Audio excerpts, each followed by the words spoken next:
Everyone, welcome. Oh, I know something I want to do right out of the starting gate, and that is simply this.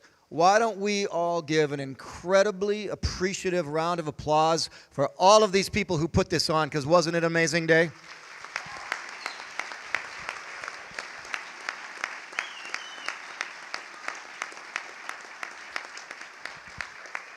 I just remarked to Kevin Costwin, I was like a wet puppy dog this afternoon following Robert Rogers around while he's talking about violets going, oh, wow, I didn't know I could do that with the leaf.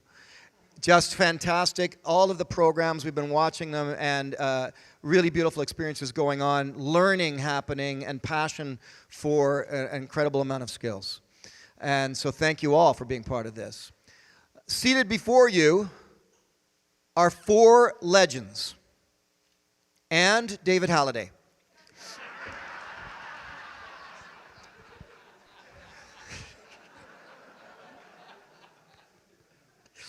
Sorry. Yeah, I've been waiting to do that for 3 days. This is, yes, the Titans of Bushcraft. I'm gathering from Chris and David over there about the real motivation behind all of this, on one level, of course, is to recognize certain individuals in a very magnanimous way, such as Mr. Kochansky, but also to recognize that, and I didn't really think about this till I think Chris or somebody mentioned it to me today, that, you know, the skills of bushcraft, and this is, in many ways, they're fairly actually recent. You know, a lot of these skills came about, you know, maybe 100 years ago, and maybe 70, 80 years ago, 112 or 140 years ago. And these gentlemen are part of the initial team of people, or were students of the initial group of people, that brought them to the forefront, that made them desirable, if you will, in their writings, in their teachings, and their continued, you know, passion for them. And so, you know, we're talking about a group of skill sets that is relatively young in many ways, and these are the pioneers right in front of you, right here, not including me. Morris Kochansky is obviously a legend. He's a legend to me. I've just met him for the first time this morning. But of course I had his book. And I'm not sure if of my cronies who didn't have it. It came out in 1987. Okay, great. That is what Morris is so famously known for, his book.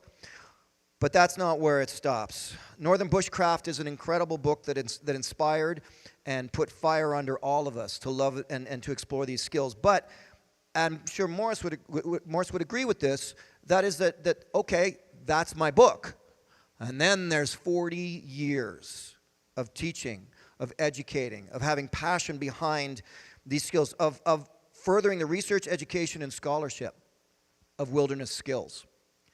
That's why Morris is a legend. The book is one facilitation, one thing he did, that as amazing as it is, that's one thing he did. There are thousands of other things that he did, and his students would attest to that.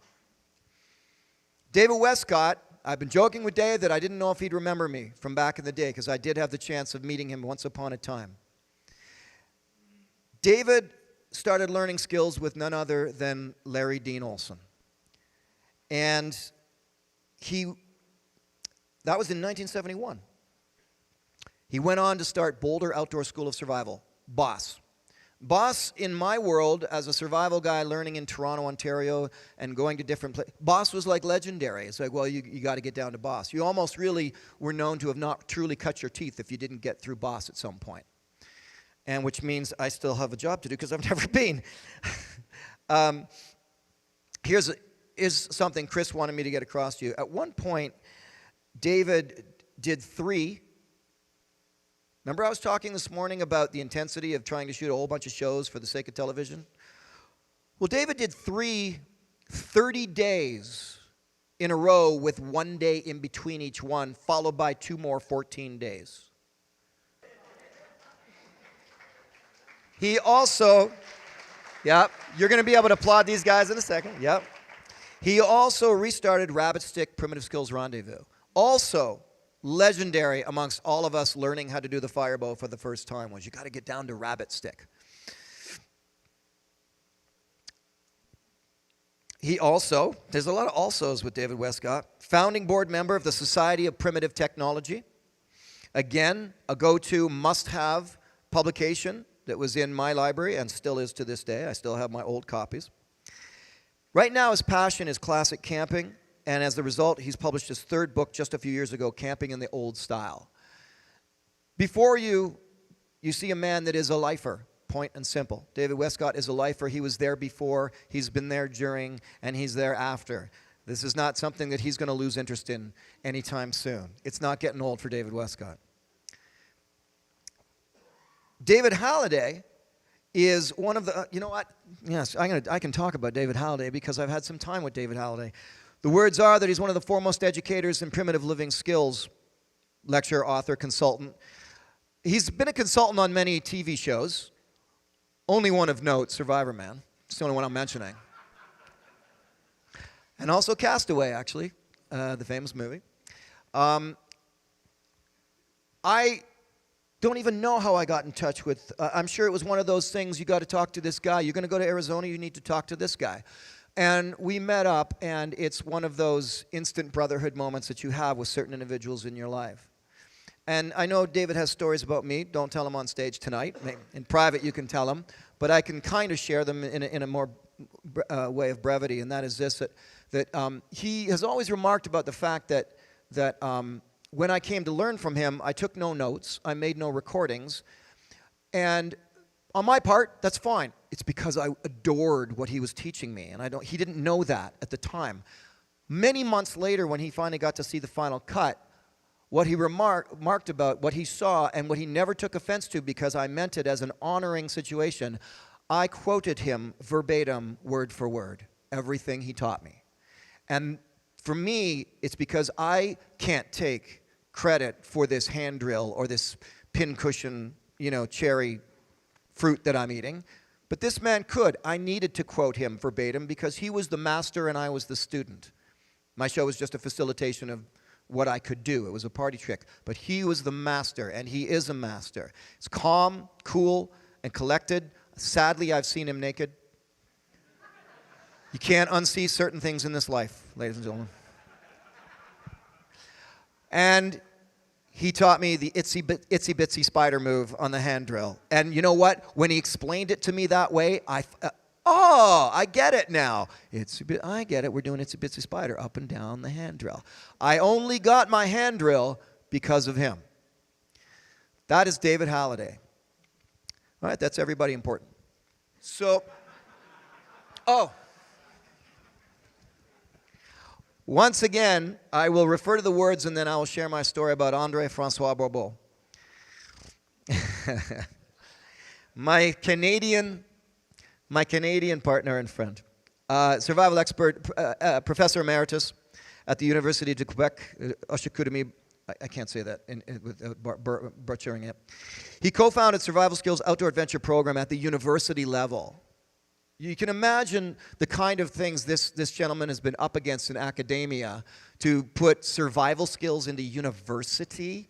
I mean, the amount of snickering and pushback that he must have endured over the years, but he endured he did, and his accomplishments are adored by hundreds and hundreds and hundreds of students over all these years. He's taught there for more than 30 years. And here's my André François Bourbeau. When I went to spend a year living in the woods, this is long before Survivor Man, before I'd met this gentleman, but I was already probably 12, 15, 14 years a survival instructor, right? So I knew my firebow inside and out. But now I'm about to spend a year in the bush. And I had seen the film work that had been done on him, and I knew there was one man I needed to contact. So with my wife at the time, we were to spend that year. We drove to Quebec to meet André. And if you've met him already, you already know what I first ran into. I had a broken hand and a bear hug within the first 60 seconds. And from then on, again, the kinship and the brotherhood. He pointed out to us things that were obvious to him and completely missed by us, which means it was missed by all of the books we were reading, the films. All of that was, we'd missed certain things he knew. And saved, in many ways, he saved a lot of pain and strife for us to live out in the bush because of what he knew. But more importantly, I found myself in his apartment or house, I can't remember at the time, sitting on his couch with my wife at the time, with Andre standing 5 feet in front of me, with a guitar in his hand, singing achy breaky art at the top of his lungs. I'm learning music less. I know you play. Here, listen. And all I got was, don't break my art, my achy breaky art, with a French-Canadian accent. Now, fast forward to many years later, I'm doing a charity concert, and I meet Billy Ray Cyrus, who turns out to be a Survivor Man fan, who comes over with a beer in his hand. Hey, we've been watching you. And all I can hear in my head is, don't break my art, my achy breaky art.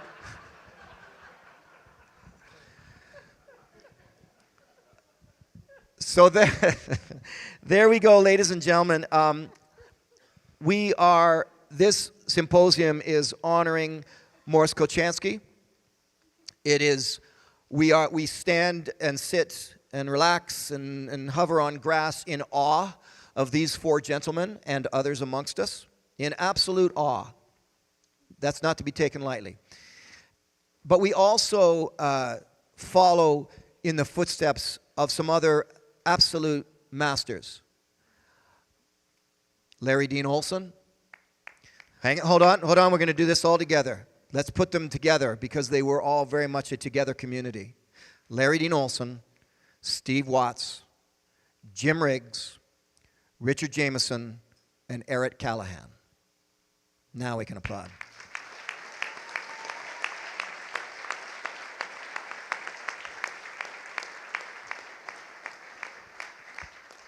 And once again, I refer to that time period of the 60s and the 70s. That was the beginning of it all. That was what brought it into the hands of these gentlemen, and then into the hands on down the line to all of you here today. So this is called the Titans of Bushcraft. And here they sit, absolute titans and legends in this industry. Little bit of maintenance, little bit of housekeeping and rules. We hope to have enough time to get to a Q&A. These guys are freaking verbose, so I doubt it. But we're going to possibly get to a Q&A. If we do, please, no straight comments, just questions, and just questions that you think the rest of us would also be interested in.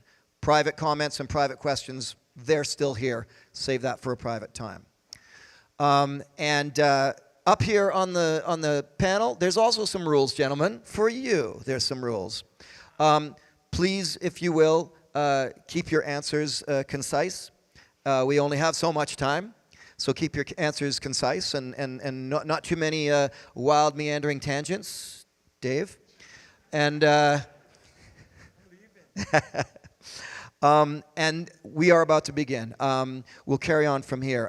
Gentlemen, I do have some questions. The questions come from the group of people who put this symposium on, and by all rights, they should be the ones to ask these questions.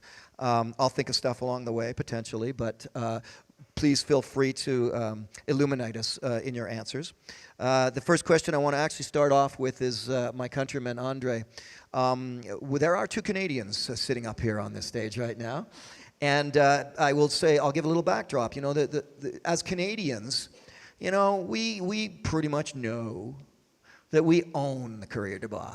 We own the canoe. Like, that's our thing. As Canadians, we own the boreal forest. We really are quite proud of that. If you're into survival skills and you're a Canadian, you're like, yeah, we got a lot going on our side. Not so much the hand drill. Throw us in Arizona, it's a whole new story. But give us a pair of snowshoes and start talking about the Cree up in Mistissini, Quebec. We are there. We watched many, many films, including the films that involve this gentleman. So, Andre, the question, keeping this in mind, is what contributions to bushcraft and survival education do you think is uniquely Canadian?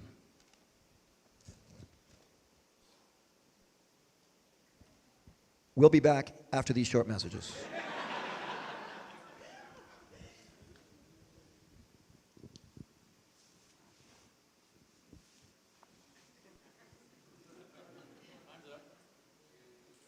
You're going to want a thoughtful answer. Trust me.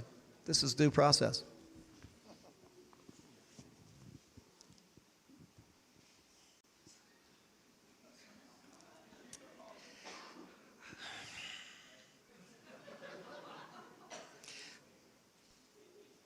The canoe. Le canoe. Ah, Go ahead, elaborate. You may. Please do. okay.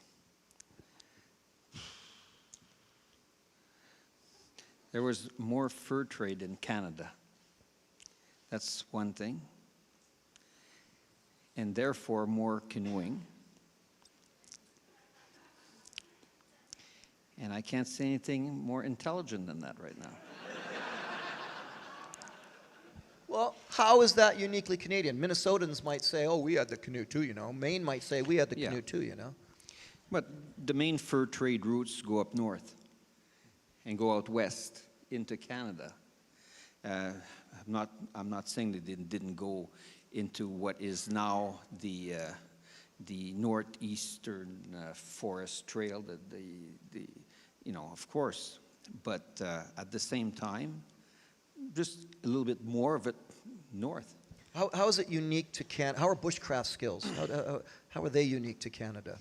Within the scope of the canoeing and the fur trade and the roots, because you're quite right. I mean, yeah. Well, I think it's a question of weather. You know, the weather's colder, wetter, tougher in Canada because it's further north. You know, I was discussing it with David and Arizona, Utah, Colorado. I did my doctorate in Colorado. Hell, it's way easier than in Quebec. You know, when I teach my summer course in Quebec in November. No, it's snowy rain for 12 days in a row, night and day for 12 days. I mean, that is rough weather. And I think that those bushcraft skills to face that kind of weather are unique to Canada. David Westcott, it's sort of a similar question to you. We'll just stick with the Canadian theme for this opening question. The contributions that are made in this Canadian sense, what's your perspective on that, the differentiation? I mean, we're not here to create a border, by the way. We're well aware of the fact that we are blood brothers and sisters up and down, and there is no such thing as a border to us. But nonetheless, in the sense of Canadian pride, where do you see that perspective in the larger picture of bushcraft itself? Well, I think if you look at the same, the interview I did on the internet that they showed, if you look at survival in the U.S., Larry Olson is probably the nexus point. I mean, more people would attach to him than anything else, so there's a common language and a common way of looking at things from that. So in Canada, I think that the nexus is Morris when it comes to bushcraft.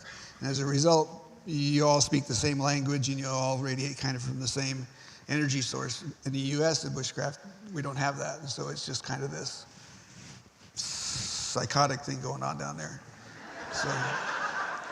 So I think that's probably the thing is you've got one hub that you're looking at as a result. You've got this kind of unified view of how things should go. And Morris, as well, your thoughts on the matter of Canadian bushcraft, not necessarily versus American, just simply the unique Canadian perspective on the passion and the pursuit of these skills. I think the igloo or the snow house is probably not built much in the States like it is in Canada. The boreal forest, there's the whole of Canada. We probably have less trees and shrubs, which is about 3,500, than in a square mile of Brazilian forest. So we're kind of sparse, and you're not overwhelmed by the resources. So we're a country that's not influenced by excessive heat. So we have a certain type of vigor that, I know that Canadian soldiers were far more adaptable to almost any climate than most other people because we were used to the heat of the summer and the cold of the winter. And so generally we experienced a lot of that, so we knew how to cope. So we have very hot summers and very cold winters. But I need more time in order to really do a good job at this. But I specialize in the boreal forest, and so I found that if I confined myself intensely to boreal forest conditions, I was less spread out, you might say. So probably one of the aspects of popularity of the way I handled the subject in bushcraft, because the trees and shrubs generally are found so extensively, and there's only a dozen or so you don't have to learn about gazillions of different type of things to master that. The birch tree, the spruce, we call it the spruce moose forest. So you find a lot of moose, perhaps more than we find elsewhere. Well, I think a comment that I have often heard in traveling the world is getting a comment of romanticism on, say, a particular tribe, and say, oh, they're just so much better at survival than we are. And I quite in a very cocky fashion would say, oh, really? Well, we're in Peru. Let me bring him up to northern Quebec in the middle of winter. Let me see how good he does up there. And so it became, which of course is just Canadian pride, but it's a matter of, many people are really good at what they do where they are. I want to continue with you for a second, Morris, and we're gonna go into a little bit of family reunion history here. What we would love to hear when you first connected with the Americans, with Mr. Westcott, Mr. Halliday, and Larry Dean Olson. Can you give us your first impressions upon meeting these individuals? Well, Larry Dean Olson came out with the book, The Outdoor Survival Skills, which is quite unique at the time. And he was working with, there's a program that I called the Anasazi program, that he called the Anasazi program. And I heard enough about it that I tried to contact him, but he never answered my letters. I think I bought about, in life, I think I bought about 100 copies of his book and then passed them on further because of the nature of the basic, clear, fundamental, solid sound. I stole a lot from his book. If you look hard enough, he didn't seem to notice there are a lot of things that you would find in his book that ended up in mine.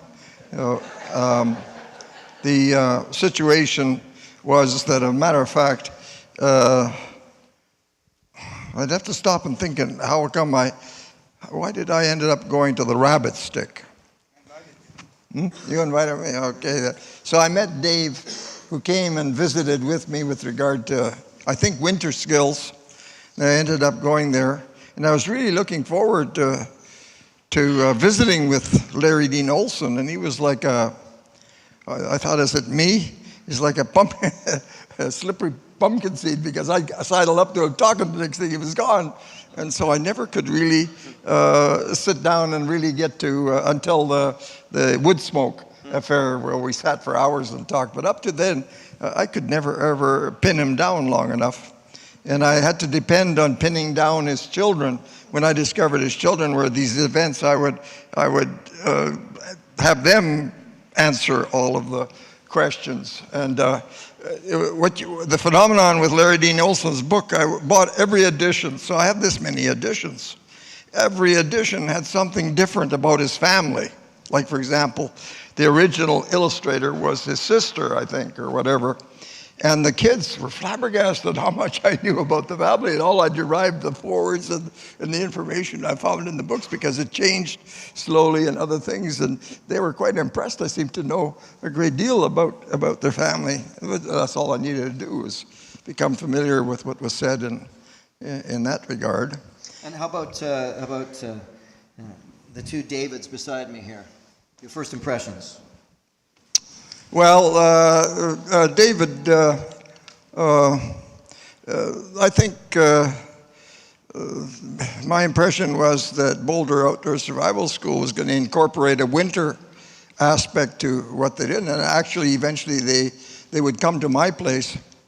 And so Dave Westcott ended up coming to visit at a time when I had an exceptionally unusual course of what was going on. It was like a month-long course, and what he saw there was unusual because that probably only happened, that type of course only happened once in my career, but Dave probably figured that's the way I operated all the time. He got a wrong impression from the fact that, but anyway, the situation, I was very pleased for him to come down and see what we were doing. Now, the other Dave. Yeah, you can just call him Hal today. The other Dave, well, most of you Canadians don't realize he's a very close relative of Louis Riel, which, the historical aspect, so his ancestors go back a long way. And I met him, and it struck me as, he's very scholarly and very knowledgeable in his element. And I always I had a pleasant experience in visiting with him. Maybe I won't mention it, but I thought he was, sometimes his shirts were a little ragged and torn, so I would, shirts that I could honestly feel that they were passive. I wasn't going to bring the worst shirts. So when the rabbit stick would be over, I'd give him the shirts of my back, and so he might have appreciated that, the shirts that we found, the XRCMP shirts in particular, were well made and so on. So I hope that maybe as an instructor he wouldn't get too bedraggled, and he might have failed at that one, I guess. Mr. Halliday, I'll just go right to it. Tell us the hand drills. If you wouldn't mind, in regaling the audience with the hand drill story and David Westcott. All right. Boy, his wife and him tell a different version. So I'll try to go as fast as I can. Yeah, I was a single parent with a 4-year-old boy. I was teaching school in Tucson, and I needed to recover from being stuck in the city for 9 months. And so I'd go live on my land on Deer Creek, and I would just go as Paiute as the white guy can possibly go. So I learned all my skills by looking through the glass and imagining things and wondering, how did they do this since I was 4? And so Larry's book just helped me get a little 30,000-year leap, but I still wanted to be a caveman, right? So I was living as caveman as possible, with as little clothes as possible, eating as little food as possible from any kind of resupply situation. And my son was 4, and he didn't know how to complain yet, and he thought that's how life was. So all summer long, I'd said that I wasn't going to be able to do any fire if I didn't make it myself with no other tools but what I could use, Stone Age. And so at one point, this big, loud Chevy pickup comes in with Boulder Outdoor Survival on the door. And Dave's wife and he get out, and they begin to tell us, first of all, he tells me how disappointed he is that all the big money's being made by the most disingenuous liars in the industry at the time. And I say, well, I don't know who they are, but I'm against ingenuous liars myself, So we're buddies, all instant buddies, because he doesn't like phonies and I don't like phonies. And so we talked for a long time, and then he says, well, would you show us about the hand drill fire? Well, the way he knew about it is Larry told him that there's a guy living on Deer Creek that knows how, because nobody knew how to do it back then, but I was the 4th person that Larry knew of in white culture that was capable of that at the time. So I didn't know I was a big deal, but Westcott comes to find me and says, show me how to do it.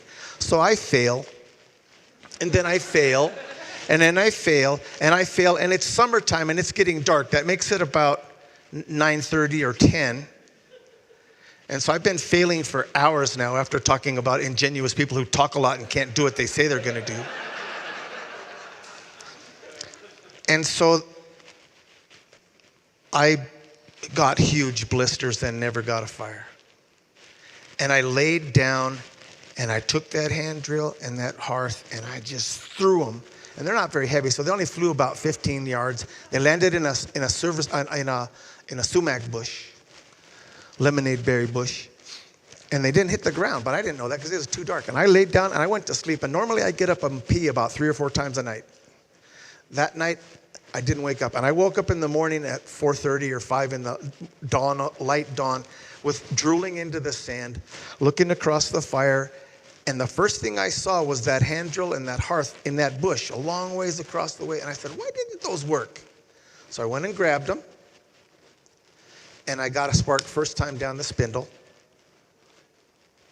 And I thought, I'm going to keep this thing alive. And I grabbed my 4-year-old and I got him on my shoulders with my Apache match.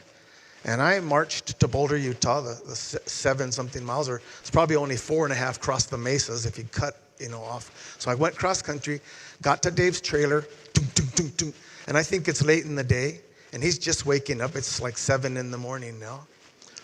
And in his boxer shorts and groggy eyes, he looks out the door at me and like, hi again. I just, and I went, there's your fire, Mr. Westcott.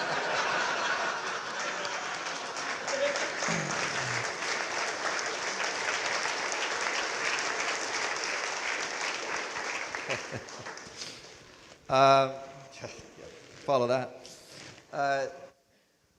David Westcott, if we want to use semantical terms, we're kind of toying with the idea that we're dealing with a golden era, someone might call it the golden era of bushcraft and survival skills, primitive earth technology. And David, you were in the thick of it, in the middle of it, all the way through it.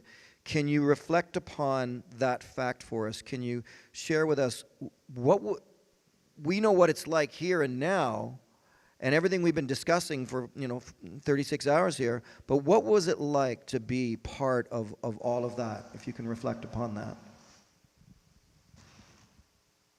I think probably the coolest thing is to watch the advancement in the application of the skills. In other words, what was going on in the 70s, nobody was doing hand drills. I mean, it was very rare if anybody was doing a hand drill.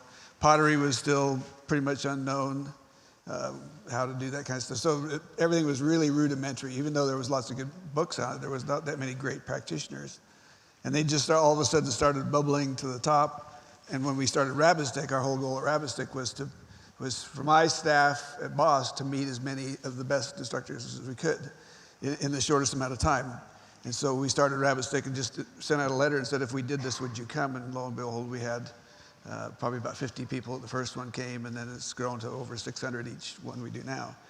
And we have probably 90 instructors teaching at those events.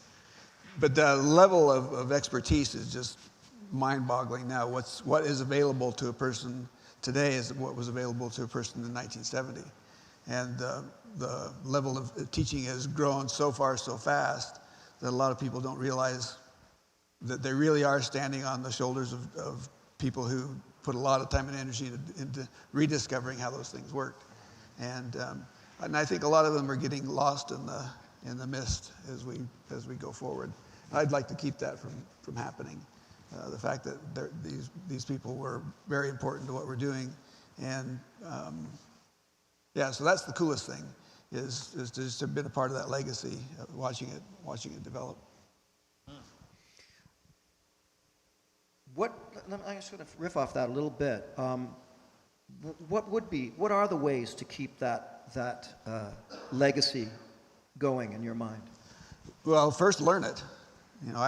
At least my observation of what's going on in the States is that the appetite for content is so great with YouTube. Everybody having to post something every day or every week in order to monetize their sites, are just posting and putting as much content on the airwaves as they can, as fast as they can, without ever learning the context of it or where it came from, who taught it, who developed it, that kind of stuff. And so that's probably my biggest disappointment with what's happening right now. And my whole career has been focused on making sure that you give credit where credit is due, honor your mentors, and make sure that you understand where this stuff comes from. And so a lot of it is gaining ground and being duplicated and replicated and used all over the place without ever having not only the interest but the care, caring where it comes from.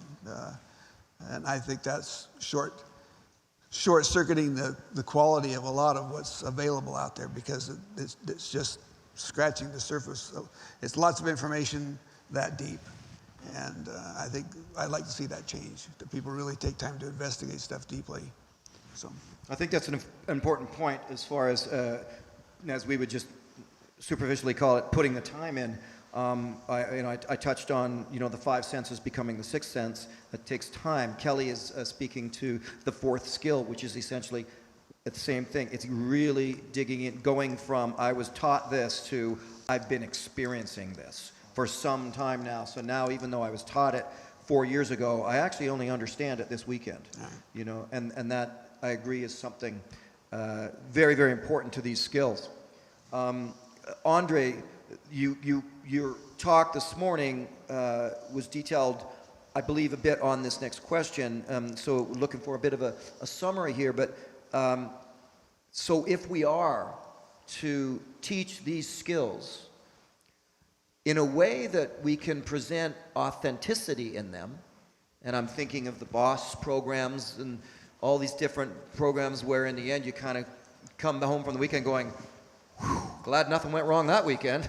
That could have gone sideways. Now, I won't even go to the point of all the litigations and liabilities and all that, but if we want to continue teaching these skills in an authentic way, how do we do that while handling the risk of them at the same time, the inherent risk that is involved with taking people on 30 days out into the desert to bite rocks, so to speak, or stay in minus 45 degrees overnight? Well, it's risk management. I think the outdoor world has gone full circle. In the 70s, in the 80s, even in the 90s, we would just get away with anything. There were no rules, no restrictions, no insurance problems, and nothing else. And then all of a sudden, there were a few accidents. And those few accidents got everybody out of the outdoor world. And say, no more classrooms, outdoor classrooms. Kids don't go out in outdoor classrooms. There was a huge movement from the University of Illinois back then that outdoor education and bring kids. We had kids. For example, we had some of my students made a business out of bringing a prospector's tents into the schoolyards and having kids rotate to different outdoor activities, and this was called outdoor education. And that all went down the drain because there was no risk management. And because there was no risk management, all of a sudden, poof, it's gone. And nobody lets you do it anymore. The parents said, I'm not letting my kid go do that. He's going to die.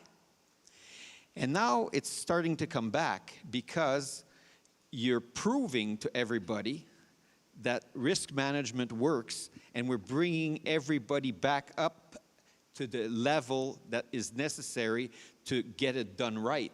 So we're not putting anybody saying, we're taking a beginner, we're putting in an R3 rapid. No, we're taking a beginner, we're putting in an R1 rapid, and then we're doing risk management, and we're proving to everybody that before he goes into an R2 rapid, he's going to be trained enough to go into R2 rapid.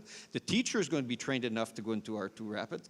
And before we go to the R3 rapids, then there's going to be this progression.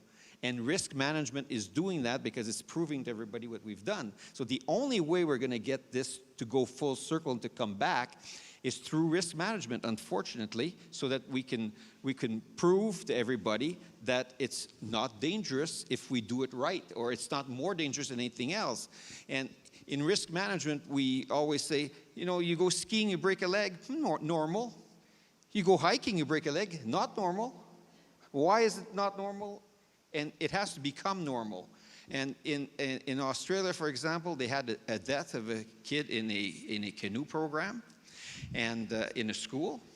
And their parents funded that same program to keep it going and get it going again because they had faith that it was a real accident because the risk management program was solid enough to handle it.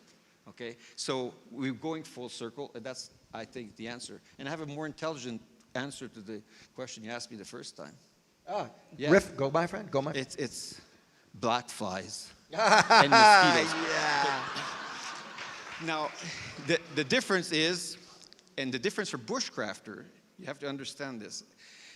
The difference is that if okay, Pierre Dansereau put it to me this way. He said, it's a hell of a lot easier to say, my brother the wolf, than to say, my cousin the mosquito, okay?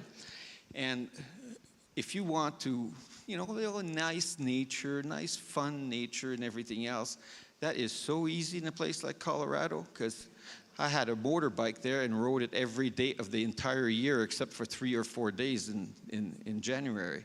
Now, in Quebec, when I drove my motorbike back to Quebec, after a week I sold it because I had so many black flies in my face, you know, and stuff. So when you're in Quebec in the north and the mosquitoes literally, just because your hands are out of your shirt, you can't shake them off. I mean, they are so thick, so bad, that it's hard.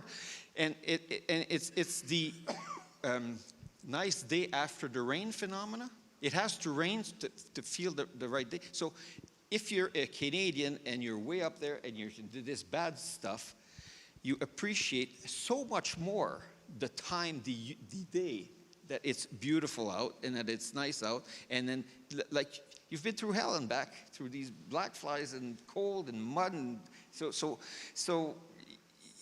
it's like you appreciate it even more, and you're even more in tune with that nature because you appreciate that it doesn't happen all the time. I've got the same Eastern Ontario, Quebec pride. Sorry, guys, but our black flies. I'll tell you, when people ask about bugs, and I've been able to, through the endeavors of Survivor Man, experience the worst of bugs all around the world in the worst conditions.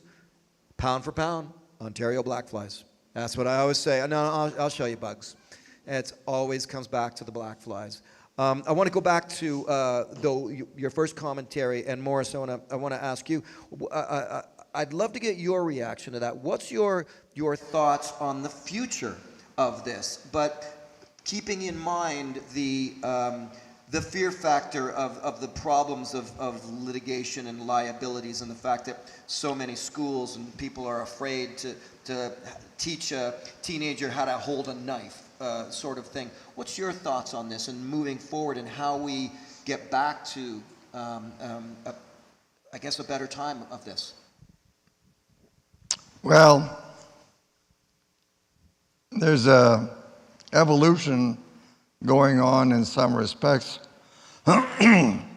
especially, well, I don't keep up with the issues, but I get the impression that the industrial arts programs that we have in the province are too expensive, too dangerous, too much everything else, and the hierarchy figures, you know, why are we teaching in school? They want to pick up the technical type stuff, do it on your own as a citizen, and avoid doing that. And so now we're suffering from not enough people to fill a lot of the roles, so we got to hire people from Europe or from Czechoslovakia or Italy or whatever to fill in what the Canadians should actually fill in, because that phenomenon sort of seems to be prevalent, that too much trouble, too dangerous, too costly, therefore let's just drop to a simpler mode where we don't encounter that.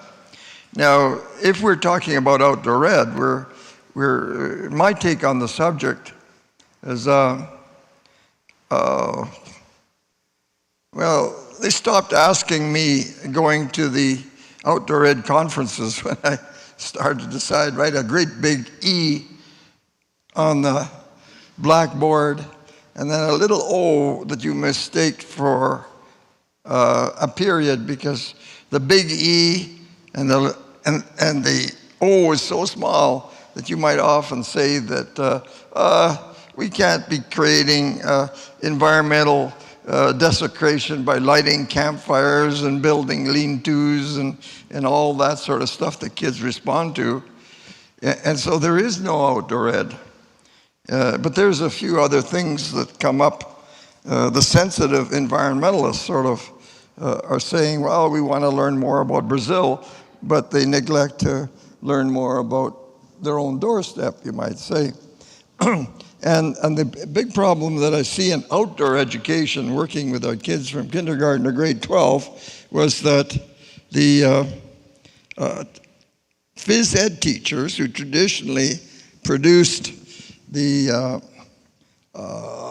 lifeguards, swimming instructors, and canoeists and skiers were also struck with outdoor ed, when that should have gone, the outdoor ed should have been distributed with the home ec teacher for clothing and groceries, and the science teacher for plants, and the mathematics teacher. And so as a result, expecting the phys ed teacher to do everything, I think had a profound negative effect, because they really weren't very specifically trained or distributed their responsibility throughout the rest of the school. And I think the outdoor education, I don't know, I haven't, in the last 5 years, I don't know what the state is, because they stopped inviting me on account of my, cynical situation that I saw no progress, and that there was very little outdoor ed stuff. Outdoor ed, you make bough beds, you build big fires to stay warm and so on. There are people that were in the position, we don't want that. And then, of course, I depend very heavily on making bough beds and huge fires, in the sense that whenever there is the issue of examining yet another survival manual, usually the fires and the shelters are just so Made safe. on a continuum between kindergarten and grade 12, they rarely reach grade 3. So how can you be sophisticated in a lot of that stuff? The teachers wasn't around and emphatic enough. I said, when you teach a lean-to, you're supposed to discuss all of the things that an architect has to know to build a house. Therefore, that becomes part of the education. So when the kid builds a lean-to, they know about thermal mass and reflectivity and emissivity and all those sort of things. Well, it's not incorporated into the curriculum because they don't recognize that's the way you should go, and on and on. So I got, like I say, cynical and dropped out of the picture. And I had more time at home with my family. Because there were people in the school system that if I was introduced as a survivalist, they wouldn't shake my hand. They were so poor in good manners that they just didn't want to shake my hand, because I was lit big fires and desecrated the forest, because they hadn't I said that almost every environmentalist I saw said, if you had to take care of yourself with your attitude, you'd probably be dead within the week because of your negative notion. You missed the point. You're embroiled in environmentalism. And people would say, Morris, if you keep making those bough beds and those lean-tos, you're going to eliminate the forest. And I say, well, I'm not exactly sure. If everybody in Edmonton spit at the same time, would you have a flood? And so anyway, I'm getting rusty on those type of things where I was always the devil's advocate and saying, when they eliminate fire, I say I teach fire because so many kids would go home and see what's happening and say, Dad, in outdoor ed, we were taught that if you do that, the house is going to burn down. The issue isn't fire for a campfire and a wiener roast. The issue is fire plays such a big role in generating electricity and gazillion other sort of things. And every citizen should be knowledgeable with regard to staying safe around fires and not burn forests down and all that. That was the issue. And they missed the point. Well, anyway. No, I think that's perfect. If you guys are good, I'd like to stick with this for a minute, and I'd love these two gentlemen's comments, starting with Mr. Halliday. Moving forward.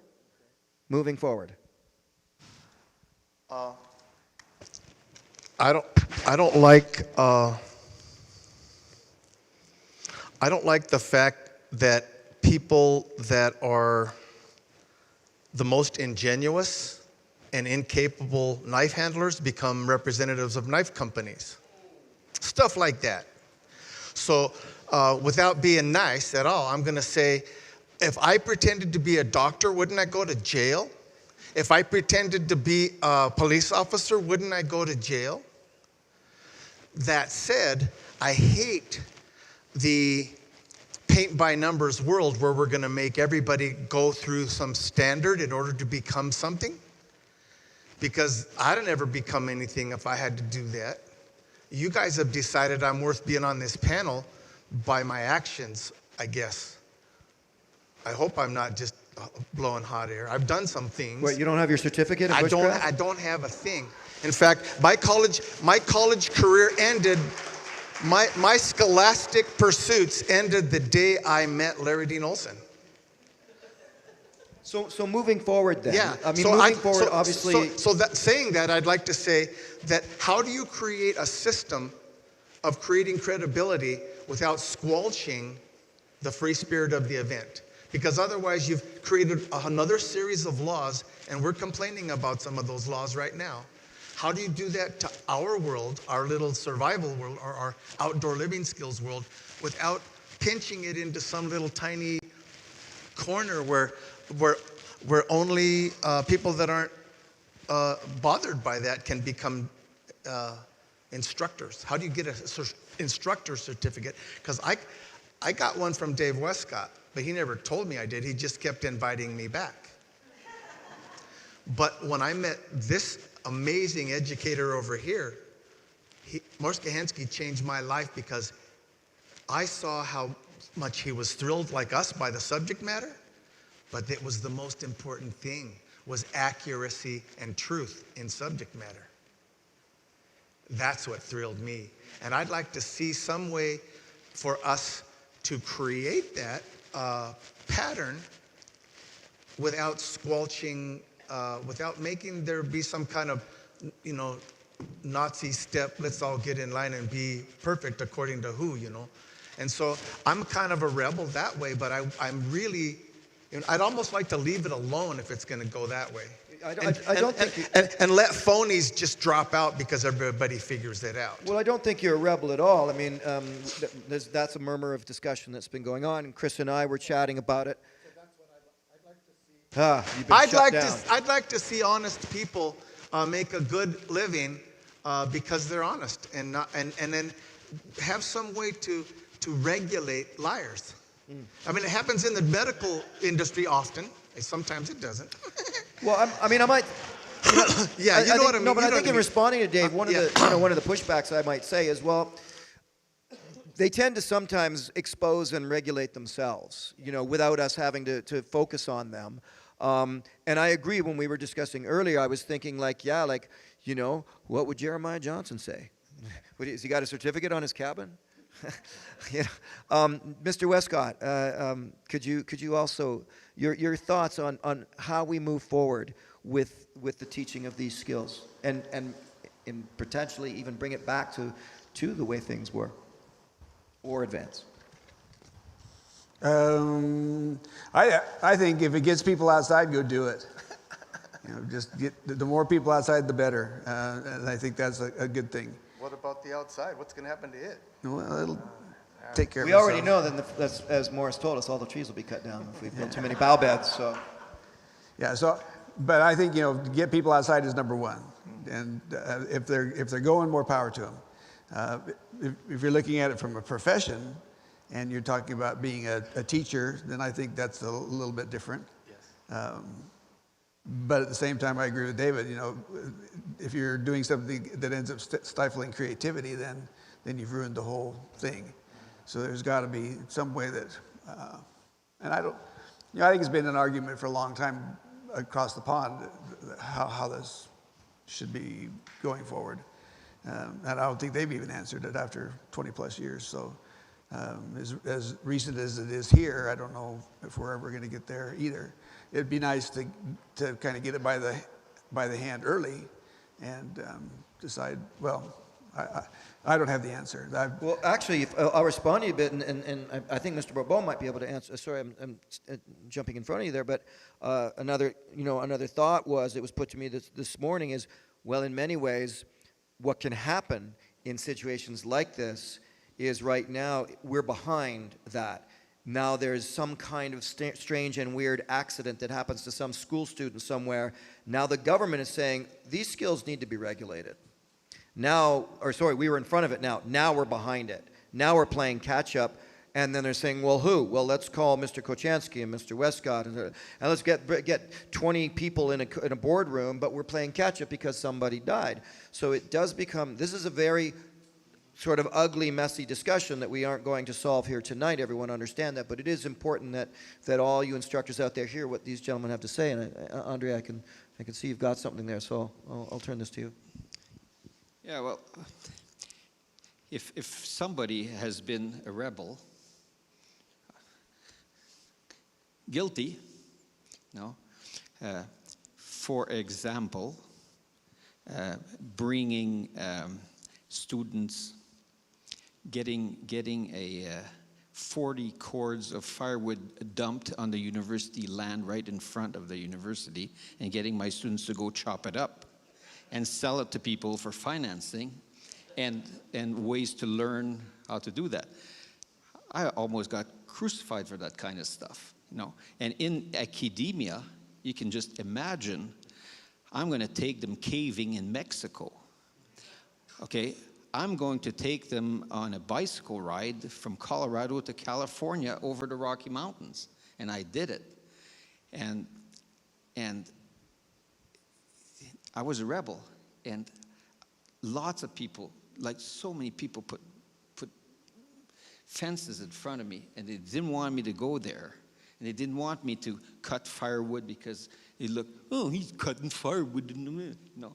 And I'm supposed to be a university professor, and I do this. And I'm dressing with my clothes I make myself. And I'm doing weird things like hanging moose hides from the windows of the university and stuff like that.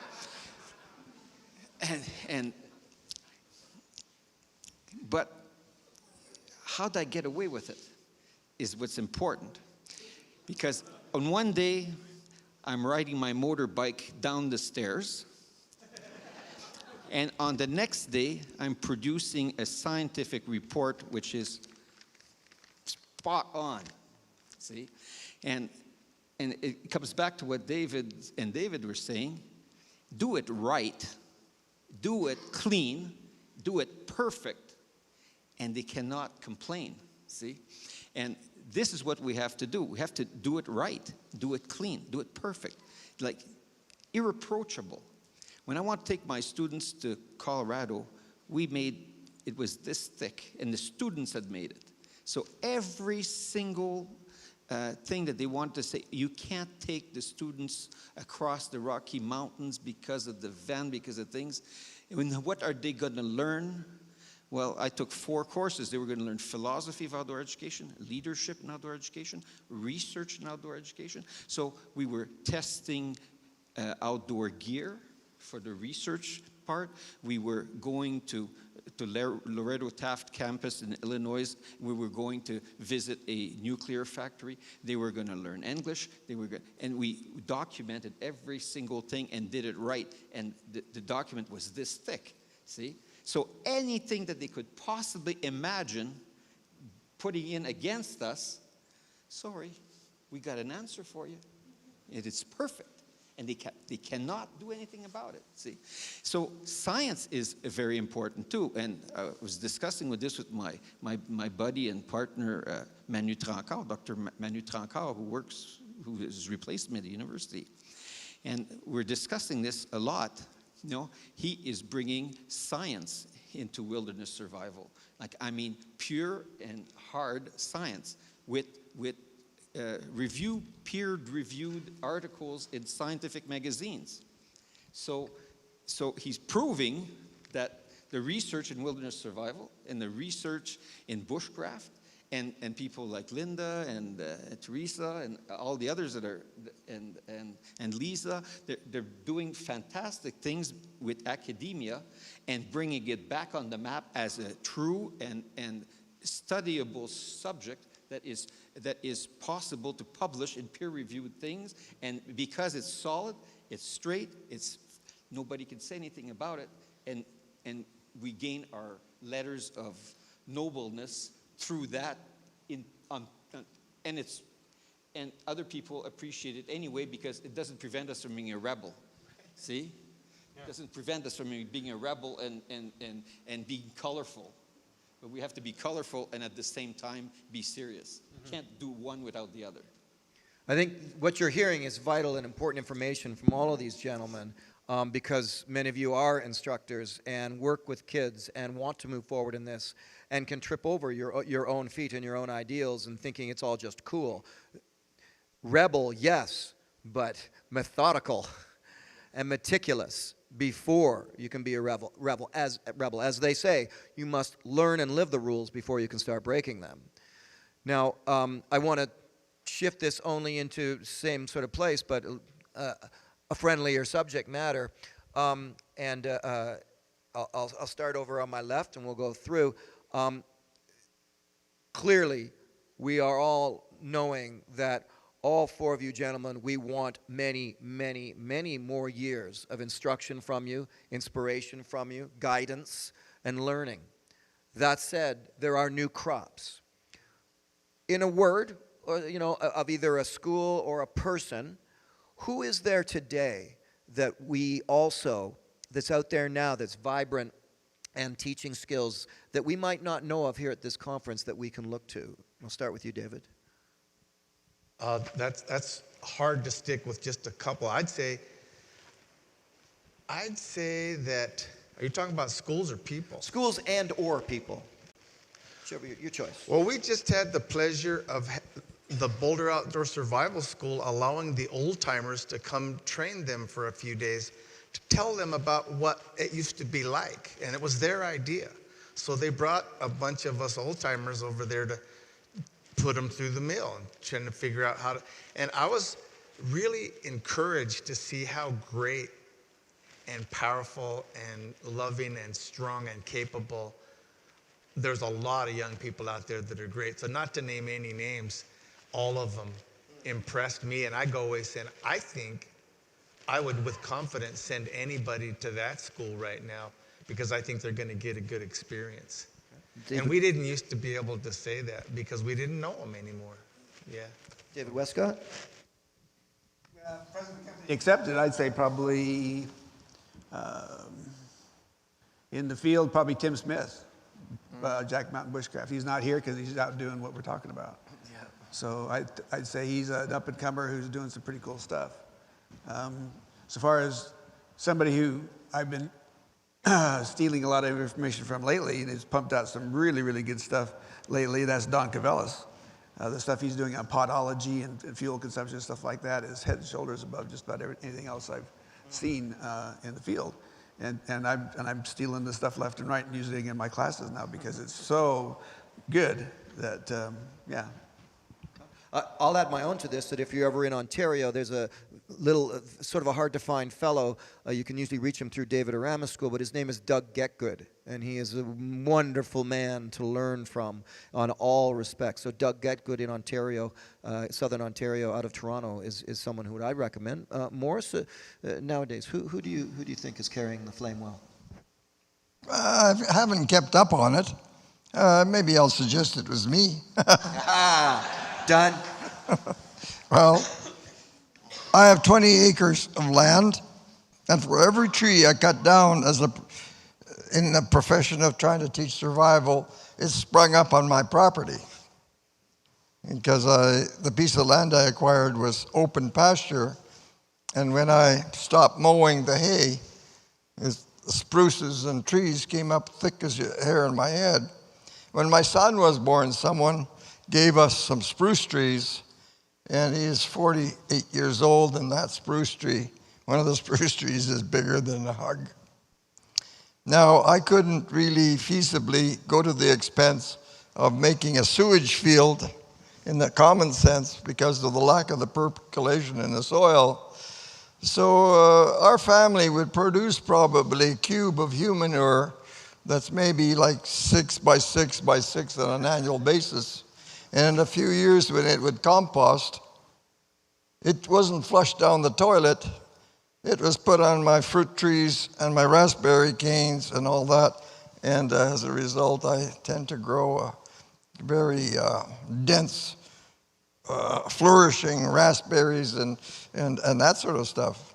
So some of us are saying that one of the biggest disasters environmentally is the flush toilet, because it's a one-way affair, and we go to great expense to get rid of everything that way, and that's it. And it doesn't go back to replenish the fertility of our soils. That's going to catch up on us. Well, I didn't really mean to get into those things, because Mother Nature said, well, we'll try to prove to everybody else that you probably might not have done that much harm as far as other people are concerned, because for every tree you cut down, another one is growing on his property. When I visit my old sites, you can recognize by the density of stuff, well, like Larry Dean Olson once, was it him that went to an old activity area, and then we said, and he said, what do you think has happened here? Everybody thought that the natural environment was impoverished, and he said, no, this area is where we're active, and everything came up opposite from what you would have thought. So Mother Nature will often, act that way. Where humans, some of you have heard the sort of statement that when you try to figure out and adopt a situation, and you come up with a rational insight and knowledge about something, and you thought you solved the problem, but you didn't, because you have to do the direct opposite of what you've come up with.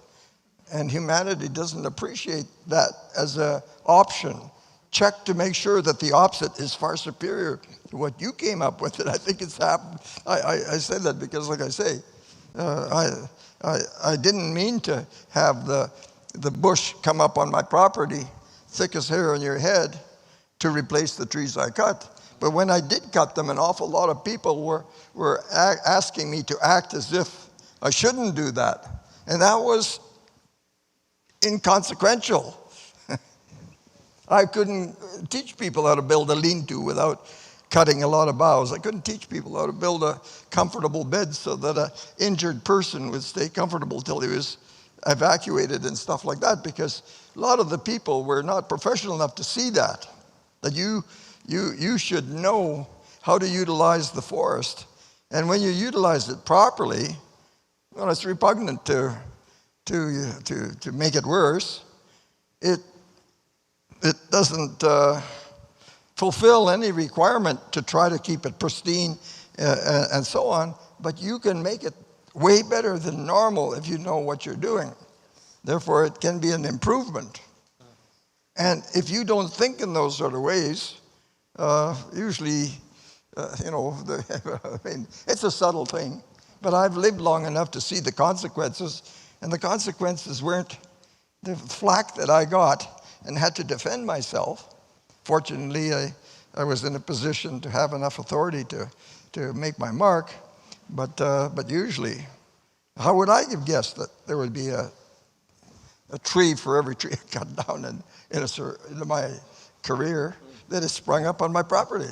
Morris, before I give it to you, Andre, as far as the future, one name, greatest inspiration for you. Who has been, in a single name, perhaps one of your greatest inspirations? It's the man that made all those walking sticks, Tom Roycroft. Because I decided to become a writer when in high school, probably grade 11. And ultimately, you might think I'm joking, but Huey, Louie, and Dewey, you know who they are, concerned with Donald Duck. I don't remember whether they were nephews of his or whatever. Nephews, They used to go camping, and every time they ran into a problem, they whipped out the woodchuck manual. And I thought, I'll send for it. People told me, don't be silly, that's a figment of the imagination. Knowing Mr. Disney, I would have liked to call a book that was called the Woodchuck Manual, and I inquired, and no one had written it, so I said, I'm going to write it. So I'm on my way there. So I had a focus of collecting the information that would have gone in the Woodchuck Manual that would be handy to a person who is not doesn't have all the answers, but the book might have answers. Andre, as far as moving forward into the future, who do you see as being very instrumental in leading the charge? A name or a school or both? I'm going to give a vote to academia, okay? Not because I believe in academia more than anything else, but academia and similar events. Like today I met a young man who is in this room who did his 2000th bow drill fire today. That's 2,000. And he has them. That's good, eh? Now, I don't have any idea how many bow drill fires I've made in my life. Probably 2,000 as well. But I didn't count them. And he has. He's counted every single one of them. He's documented every one of them and which type of string he's using. This guy is in academia, okay? Even if he doesn't do it in an academia setting. I'm talking about academia in its larger sense. I'm talking about documenting things, about writing them down, about experimenting things in a scientific and correct way. And if you do that, whether you're doing it through a school or not, my favorite saying to my students, and I'm famous for this saying just as much as you are for your saying, my saying is, don't let university ruin your education. Okay?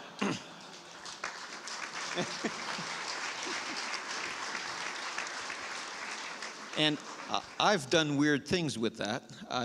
My students come into my class, and one year I tried this.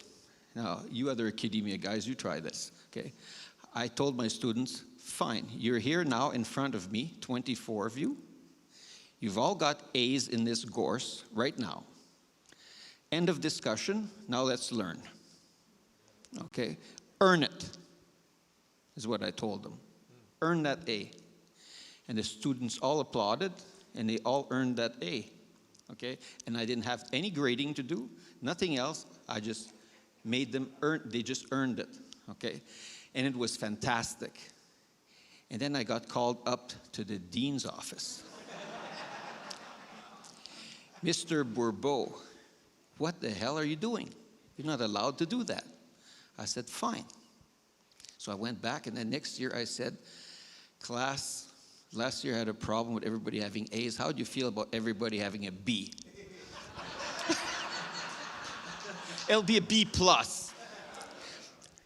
And we did the same thing. And I got called up to the dean's office again. But I didn't care. You see what I mean? Do it right. Do it right and do it correctly, and it'll work. It doesn't matter whether you're kidding me or not. So to answer your question, who's up and coming? Dr. Manu Trancard, for one. He's here today. He's replacing me at the university, and he's directing the outdoor program that I originally started.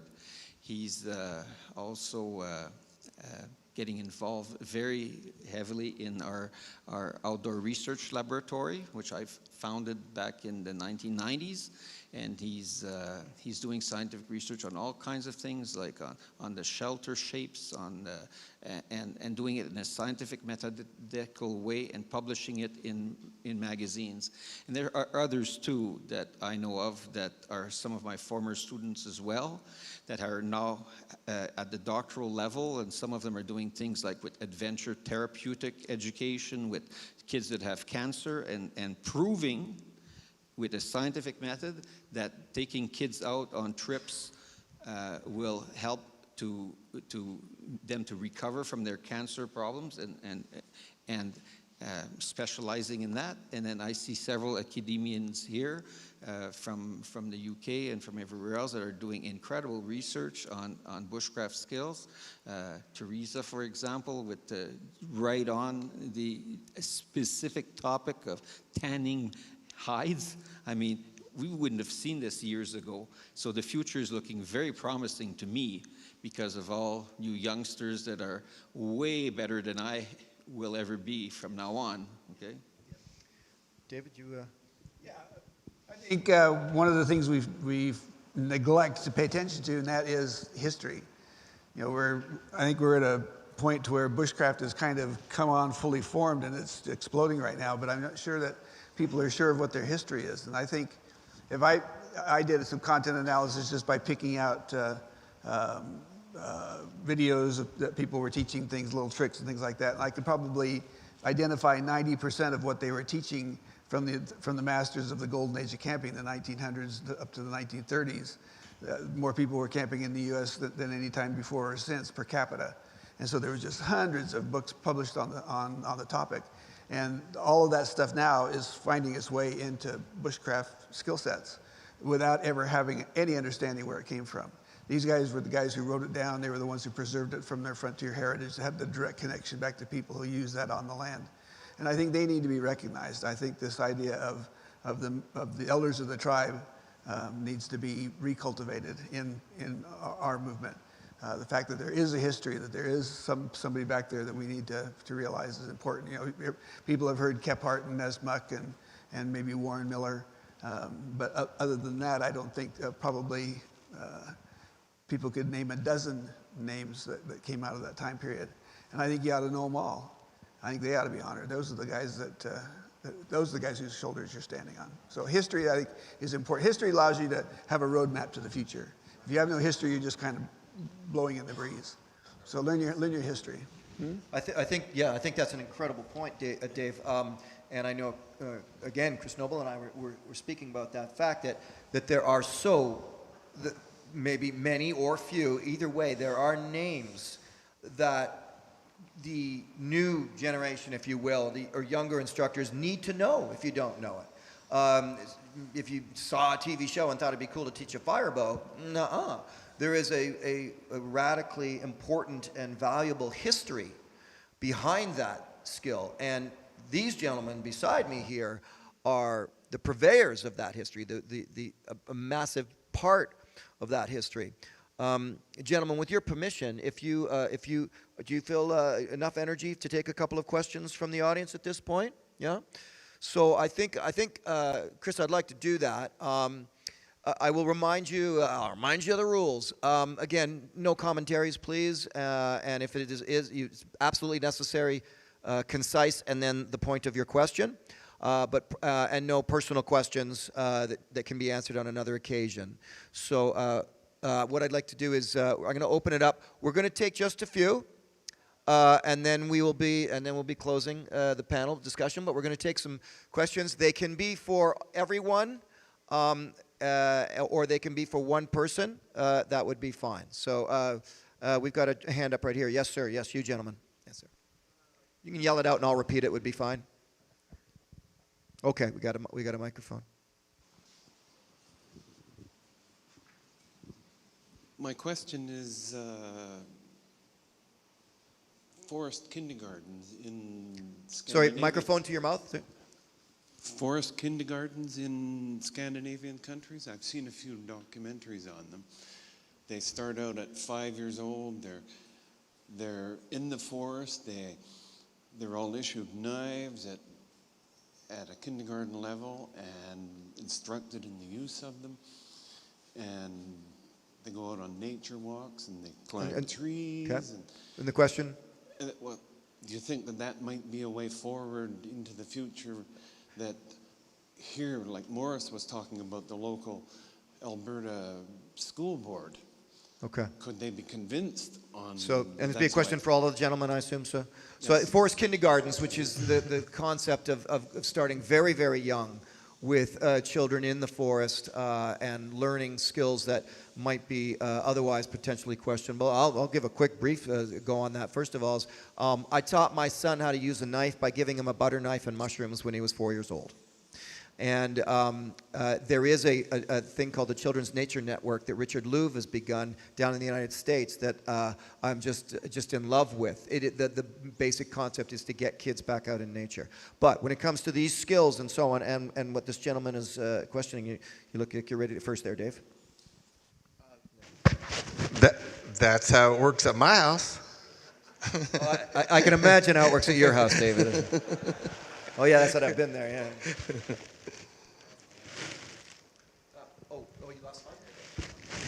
Yeah, well, I think it's, again, a question of risk management. And if we do proper risk management, then these things will become accepted in our schools, and we will be able to do it again.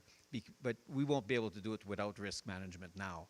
You know, we're going to have to prove that we did it with paper knives for a long time before giving them a real knife in their hands. Unfortunately, that's the way it is. They won't let today's society won't let them cut themselves too often before cutting that off completely. Pardon the pun.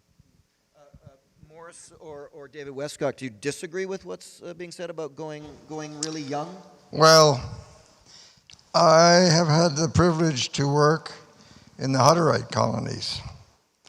And no matter what age group I encountered there, they all had a pocket knife.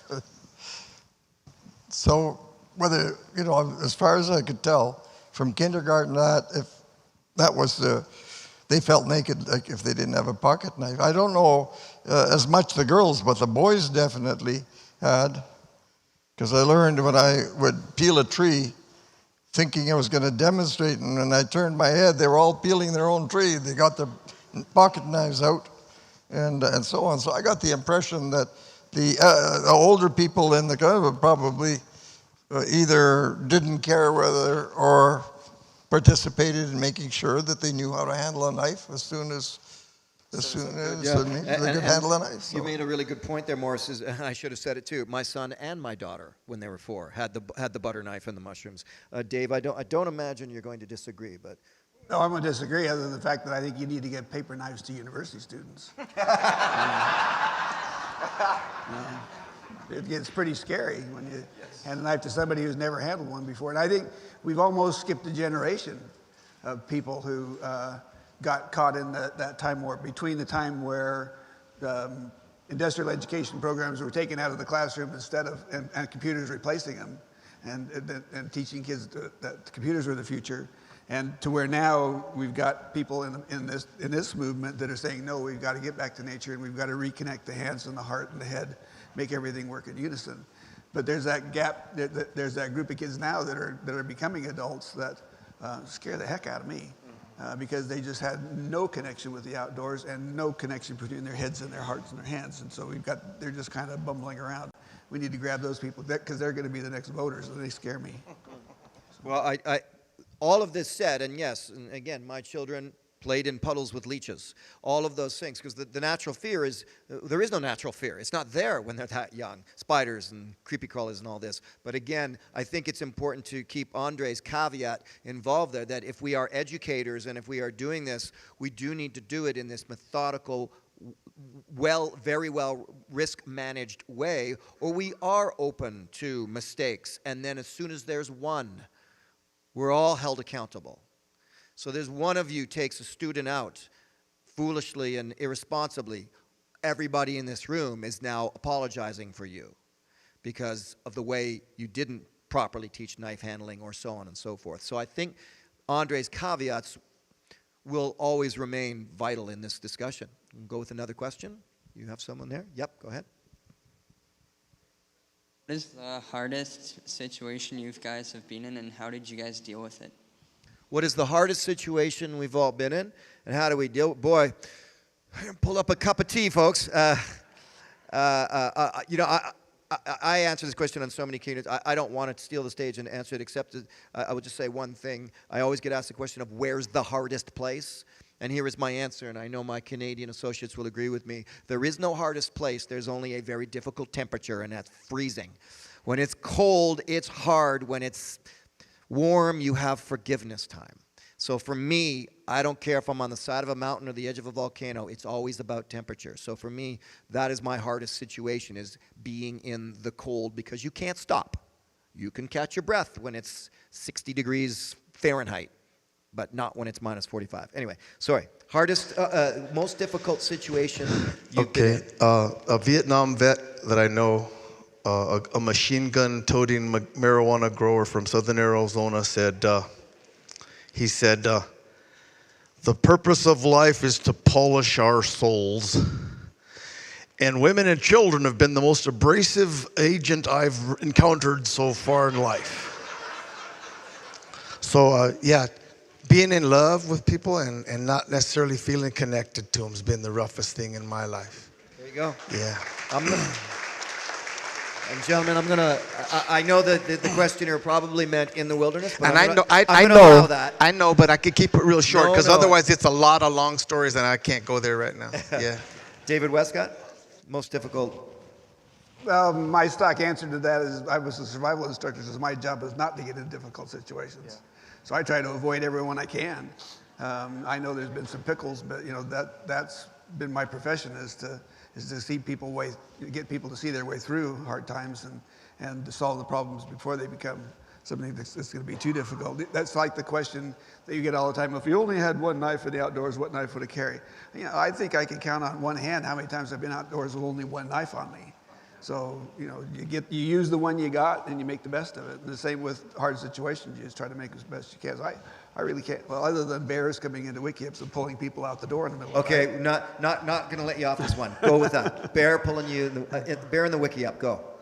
Oh, we just done a sheep kill up on Boulder Mountain, and it was in the middle of probably one of the driest summers we'd ever had, and we have three permanent Wikiups built at 8,500 feet, and these things are big enough for about 10 or 12 people apiece in these Wikiups, and they've been standing in place for probably 35 years. I know they rebuilt one of them this year.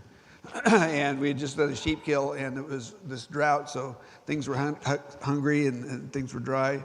And we had sheep in a steam pit cooking, and then we had the hide on a rack. And in the middle of the night, everybody was in these Wikiups, and one of the girls, everybody woke up with a girl screaming, and it was a bear had come in the door and reached across two guys and grabbed a girl on the far side of the Wikiup by the ankle.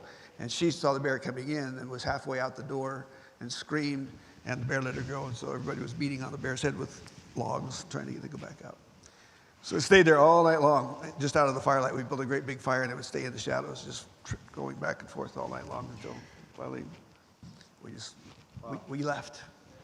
I will add one little piece of color to this, and then I'm gonna go to Andre first, and then Morris. Two pieces actually. One is that when I have gotten in trouble, it's always only ever been one reason: I got cocky. That's the only reason I've ever gotten in trouble. I got cocky, literally saying to myself, "I'm Survivor Man. What could go wrong?" And that's when I got into a lot of trouble. It was that foolish cockiness that got me there. And a quick story about Andre. I don't know what story he's going to relate, but I can tell you that when I was admiring him and watching his films before I'd met him, and then I met him, and the one thing he said after he did one particular survival experience, which was a long-term one, the second he was in the rescue plane, I think it might have been, the first word out of his mouth to the pilot was, "Give me your matches."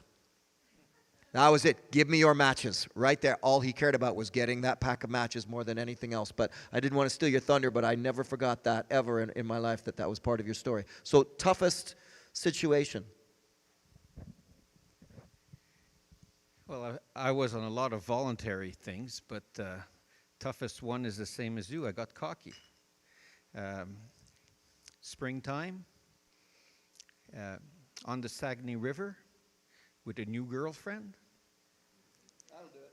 In a canoe, This is how you do a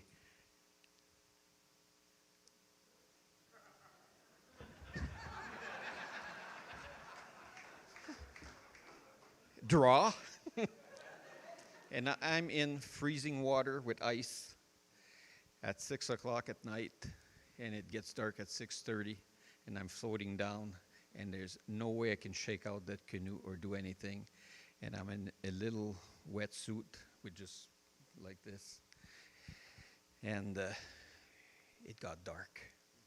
And all I could see were the lights 8 kilometers away. And I thought the wind was going in the right direction to pull me back to shore, but I wasn't sure. And I was pulling rope out of my pockets to tie my wrists up to hers on the other side of the canoe. And this was a real situation. I mean, I was not having any fun at all. I was thinking I was going to die. And 45 minutes later, when I was like this, my feet touched the ground. And I instantly dove down, and superhuman strength, just that canoe was up, and we were both in there. I just pulled, you're going in there, and I'm going in there. And I paddled with my paws, because I didn't have any hands left, paddled with my paws with the paddle like this, and getting to shore. And my house was just there. Then I get to my house, and I jump in the shower because I'm hypothermic, and with my wrists, I turn on the shower.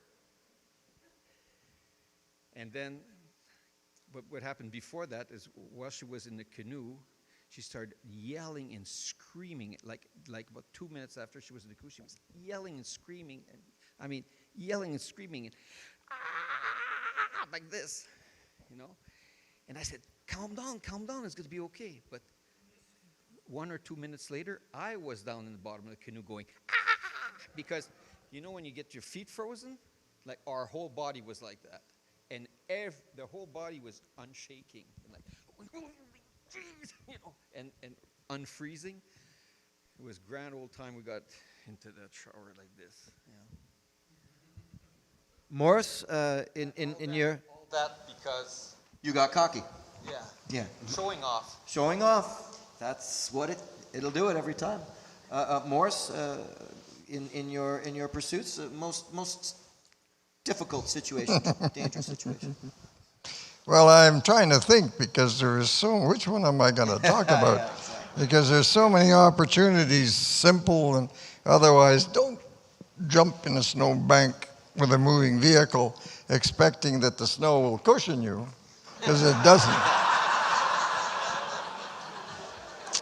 But the situation that actually came close to taking my life was I was working in construction as a surveyor, and this is like, there's probably 100 people working with the earth-moving machines, Caterpillar tractors, and so on.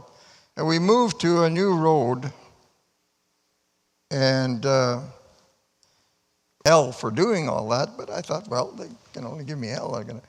Anyway, the situation was we went to get water using a bucket brigade from a close stream a few miles down the road.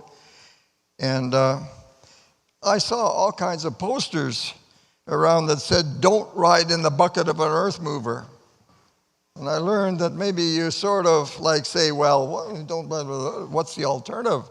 My alternative was to choose to sit on top that two-wheeled water wagon, holding on to the D-rings to stay up, and not sort of saying, well, if you really lurch severely, you can't depend on those lids to keep you on top of that. So I'm riding. Well, we have no trouble going to the creek, and we fill it. The bucket brigade, everybody except me goes back to the bucket of the earth mover.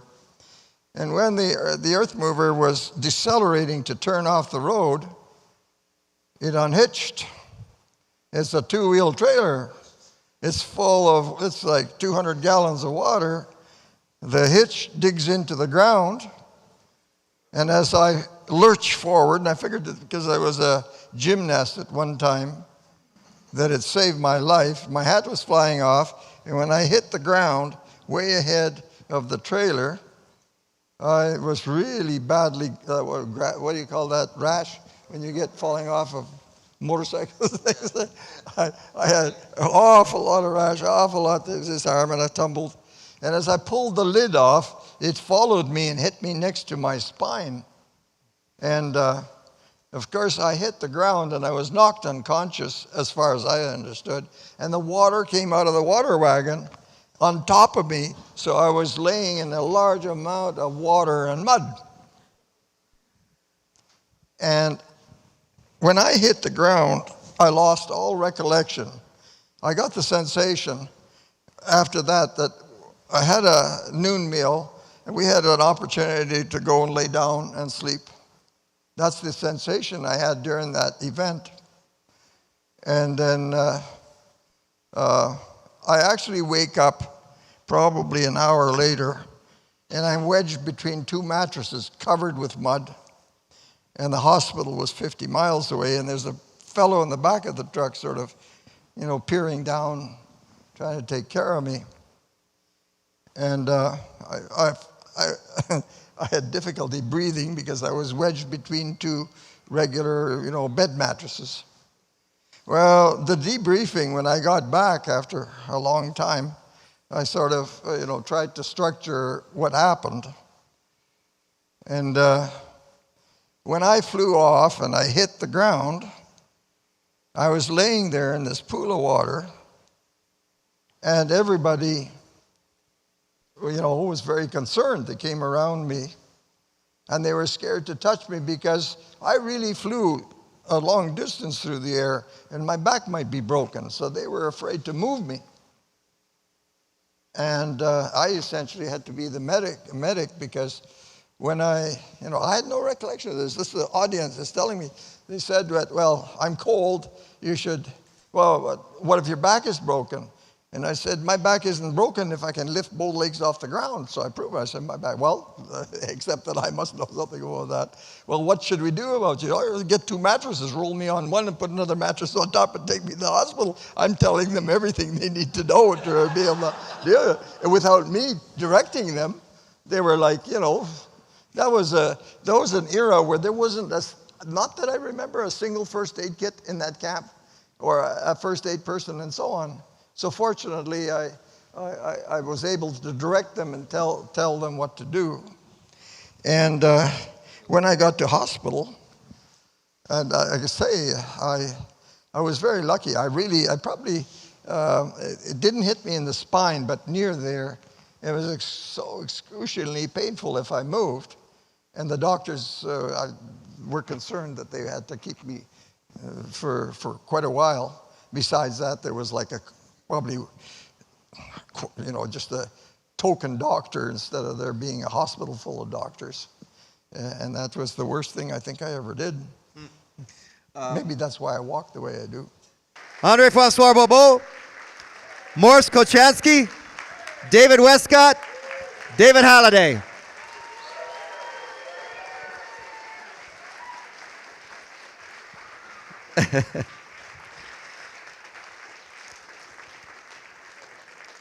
If you will, we'll bring back to the stage Chris and David, and we'll continue on. Titans, please remain seated, and then we'll be done momentarily. Thank you, Les. And you actually did what I was going to do. Thank these guys. I mean, the volume of what they've taught others and what we were kind of talking about when we kicked this thing off, really what they've done in terms of research, and as Andre put a nice little stamp on it, academia. These guys have been the academia. And Moore's in particular, the volume of research, but taking a step further, we haven't recognized many of the inventions that he has put together as well, and that is pretty amazing. Les, you have been absolutely fantastic. When we first reached out to you, you've had a lot of influence on what's happened here. You've been fantastic, and we can't thank you enough for your participation at the highest level. And for that, we would like to pass one of these backpacks along to you. Thank you.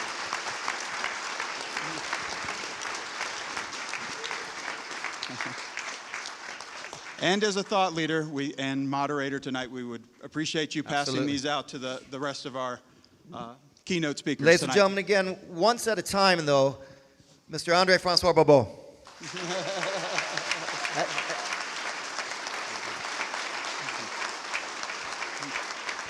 Sticking with the younger crowd, Mr. David Halliday. Hey, brother. An inspiration to us all, Mr. David Westcott.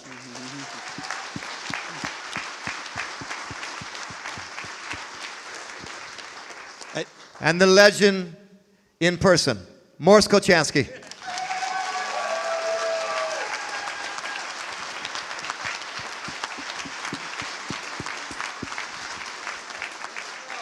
Yeah.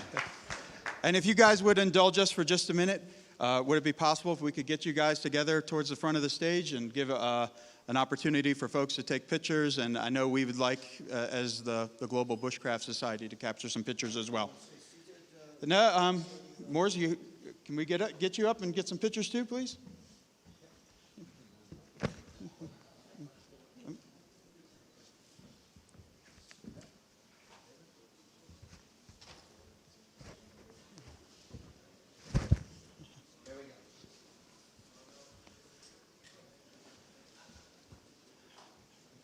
Fantastic.